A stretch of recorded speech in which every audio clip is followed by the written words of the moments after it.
आज होता गोव्यातील डे 2 आणि आज आम्ही छान असं तयार होऊन निघालो होतो पुढे जाण्यासाठी. आता कुठे ते तुम्हाला व्हिडिओमध्ये समजेलच.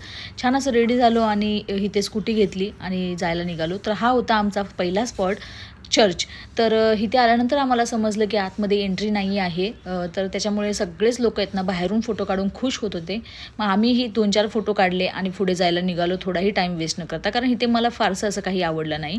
तर आमचं नेक्स्ट लोकेशन जे होतं ना ते होतं ओल्ड चर्च. आता इथे आल्यावरती मला थोडं बरं वाटलं, कारण की इथे ना बऱ्याचशाच गोष्टी बघण्यासारख्या आणि ऐतिहासिक होत्या.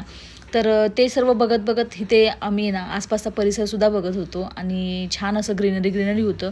बराचसाच टाईम इथे आम्ही स्पेंड केला. छान छान असे फोटो क्लिक्स केले आणि त्याच्यानंतरला पुढे जायला निघालो. आता डायरेक्टली आम्ही हॉटेलला पोचलो आणि हॉटेलला पोचल्यानंतर आहे ना स्वरूला आहे ना स्विमिंग करायचं होतं. त्याची खूप दिवसापासून इच्छा होती. मग ती इच्छा त्याच्या पप्पाने आज कंप्लीट केली आणि अशा प्रकारे आम्ही आमचा डे स्पेंड केला. तर आता भेटूया उद्या. चलो बाय.